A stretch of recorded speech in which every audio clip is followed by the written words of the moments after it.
नमस्कार दोस्तों, मैं हूं सोहन और आप देख रहे हैं आपका भरोसेमंद प्लेटफॉर्म। दोस्तों, अब हम बात करेंगे भारतीय सेना के सैनिकों, पूर्व सैनिकों और उनके परिवारों से जुड़ी हुई खबरों और अधिकारों की।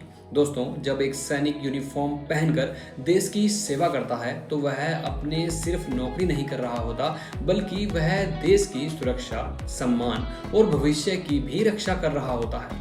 दोस्तों, लेकिन जब वही सैनिक रिटायर होकर सिविल लाइफ में आता है तो बहुत बार उसे उन सुविधाओं के बारे में जानकारी नहीं होती जो सरकार ने उनके लिए बनाई होती हैं। दोस्तों, सच्चाई तो ये है कि भारत सरकार और कई सैन्य संगठन मिलकर पूर्व सैनिकों के लिए दर्जनों योजनाएं चलाते हैं।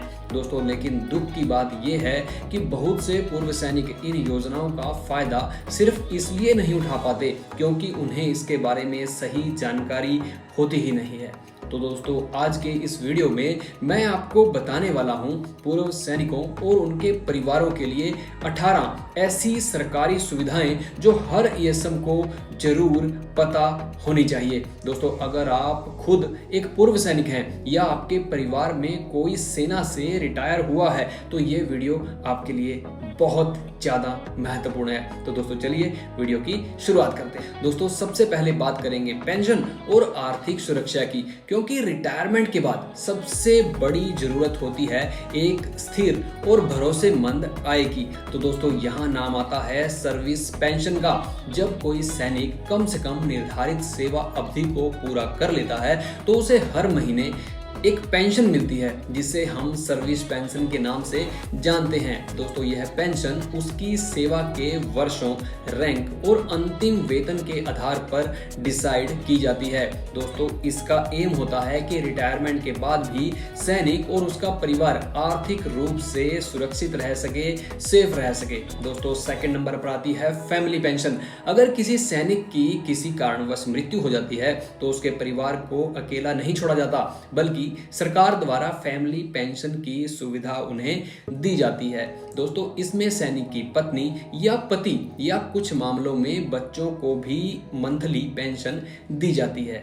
दोस्तों, यह योजना वीर परिवारों के लिए एक बड़ा सहारा होती है। और नंबर 3 पर आती है डिसेबिलिटी पेंशन। दोस्तों, कई बार सेवा के दौरान सैनिक घायल हो जाते हैं या फिर किसी स्थायी शारीरिक समस्या का उन्हें सामना करना पड़ता है। तो दोस्तों, ऐसे मामलों में सरकार डिसेबिलिटी पेंशन भी देती है। इसमें सामान्य पेंशन के अलावा एक अतिरिक्त इनकम या राशि भी दी जाती है जो सैनिक के विकलांगता के प्रतिशत के आधार पर तय की जाती है। दोस्तों, नेक्स्ट है स्पर्श पोर्टल। दोस्तों, आजकल पेंशन से जुड़ी ज्यादातर समस्याएं स्पर्श पोर्टल के माध्यम से डिजिटलाइज कर दी गई हैं। इस पोर्टल पर जाकर पूर्व सैनिक अपना पेंशन स्टेटमेंट देख सकते हैं, लाइफ सर्टिफिकेट को अपडेट कर सकते हैं और पेंशन से जुड़ी अगर उन्हें कोई प्रॉब्लम है तो उसकी शिकायत भी दर्ज कर सकते हैं। इसमें पेंशन प्रक्रिया पहले की तुलना में बहुत ज्यादा आसान हो गई है। दोस्तों, नेक्स्ट है OROP यानी वन रैंक वन पेंशन। इसका मतलब आपको पता ही है। तो इस योजना के तहत अगर दो सैनिक एक ही रैंक पर एक समान सेवा अवधि पूरी करने के बाद अगर रिटायर हुए हैं तो उन्हें एक समान पेंशन मिलनी चाहिए। दोस्तों, भले ही ये अलग अलग सालों में रिटायर हुए हों, यह योजना पूर्व सैनिकों के लिए एक बहुत बड़ी उपलब्धि मानी जाती है। दोस्तों, नेक्स्ट नंबर 6 पर आता है DSP बैंक खाते। दोस्तों, कई बैंक पूर्व सैनिकों के लिए विशेष DSP यानी कि डिफेंस सैलरी पैकेज खाते प्रदान करते हैं, जैसे state bank of India, Punjab national bank, HDFC bank, ICICI bank. दोस्तों, इन खातों में जीरो बैलेंस की सुविधा तो होती ही है, इसके साथ में मुफ्त में बीमा कवरेज, ब्याज पर लोन और कई अलग से फायदे भी देखने को मिल जाते हैं।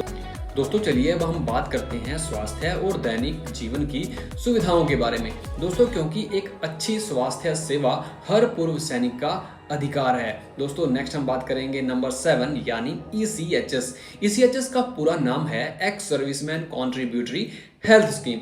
दोस्तों, इस योजना के तहत पूर्व सैनिक और उनके जो भी डिपेंडेंट हैं, दोस्तों, देश भर के ECHS पॉलिक्लिनिक और एम्पैनल्ड प्राइवेट हॉस्पिटल में कैशलेस इलाज करवा सकते हैं।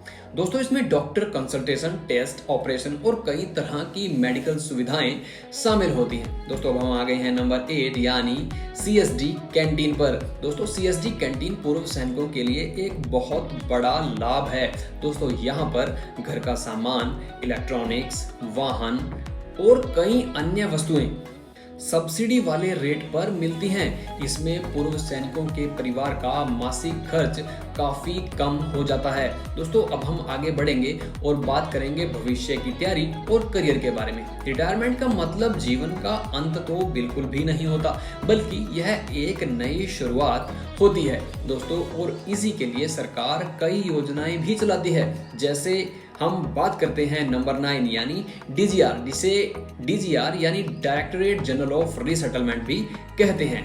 दोस्तों ये जो डिपार्टमेंट है ये पूर्व सैनिकों को नई स्किल सिखाने और उन्हें सिविल लाइफ में रोजगार दिलवाने का काम भी करता है। इसके तहत ये skill training, security agency license, petrol pump आवंटन और कई रोजगार योजनाएं यहाँ पर मिलती हैं। दोस्तों हम आ गए हैं नंबर 10, जिसे हम सरकारी नौकरियों में आरक्षण के बारे में बात करते हैं। केंद्र सरकार की नौकरियों में पूर्व सैनिकों के लिए आरक्षण दिया जाता है। जैसे ग्रुप C में लगभग 10%, ग्रुप D में लगभग 20% तक का आरक्षण यहाँ पर मिलता है। इससे रिटायर सैनिकों को दूसरी नौकरी पाने में मदद मिलती है।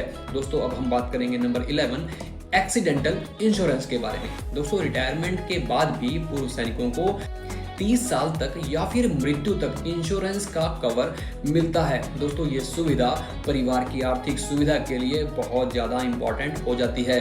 दोस्तों अब हम बात करेंगे पूर्व सैनिकों के बच्चों के फ्यूचर के बारे में। यहाँ पर आ जाता है हमारा नंबर 12 AWHO यानी AWHO जिसे हम कहते हैं आर्मी वेलफेयर हाउसिंग ऑर्गेनाइजेशन। दोस्तों ये संस्था देश के कई शहरों में पूर्व सैनिकों के लिए किफायती और सुरक्षित घरों का बंदोबस्त करती है, या कह लें कि यह उन्हें उपलब्ध करवाती है। दोस्तों हम आ गए हैं नंबर 13 शिक्षा में प्राथमिकता के बारे में। दोस्तों पूर्व सैनिक के बच्चों को केंद्रीय विद्यालय और सैनिक स्कूलों में एडमिशन में प्रायोरिटी दी जाती है। दोस्तों चलो हम नेक्स्ट आगे बढ़ते हैं नंबर 14 प्रोफेशनल कोर्स में आरक्षण। कई प्रोफेशनल कोर्सेज जैसे कि मेडिकल, इंजीनियरिंग और लॉ, इनमें भी पूर्व सैनिकों के बच्चों के लिए कुछ सीटें पहले से ही आरक्षित होती हैं। दोस्तों चलिए वीडियो को आगे बढ़ाते हैं और बात करते हैं कुछ और महत्वपूर्ण सुविधाओं की। हम चलते हैं नंबर 15 की तरफ। यहाँ हम केंद्रीय सैनिक बोर्ड के बारे में बात करते हैं। दोस्तों केंद्रीय सैनिक बोर्ड पूर्व सैनिकों और उनके परिवारों को कई तरह की आर्थिक सहायता देता है, जैसे बेटियों की शादी, बच्चों की पढ़ाई और मेडिकल सहायता। दोस्तों अब हम नंबर 16 की बात करेंगे कानूनी सहायता की। दोस्तों अगर किसी पूर्व सैनिकों को पेंशन, सेवा का लाभ या फिर संपत्ति विवाद से जुड़ी कोई भी समस्या आती है तो वह आर्मर्ड फोर्सेस ट्रिब्यूनल के माध्यम से न्याय भी पा सकता है। दोस्तों हम बात करेंगे नंबर 17 यानी यात्रा में छूट के बारे में। तो दोस्तों कुछ एयरलाइंस और रेलवे सेवाएं पूर्व सैनिकों और वीरता पुरस्कार विजेताओं को यात्रा में कुछ छूट भी देती है। दोस्तों नंबर 18 की बात करेंगे सैनिक रेस्ट हाउस की। अगर आपने इसका फायदा नहीं उठाया तो ये जानकारी आपके काम की है। दोस्तों देश भर में कई सैनिक रेस्ट हाउस बनाए गए हैं जहां पर पूर्व सैनिक को बहुत कम कीमत में ठहरने का मौका मिल जाता है।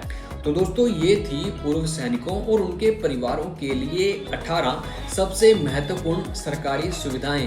दोस्तों लेकिन याद रखिए इन योजनाओं का असली फायदा तभी मिलता है जब हमें इनके बारे में सही से नॉलेज हो।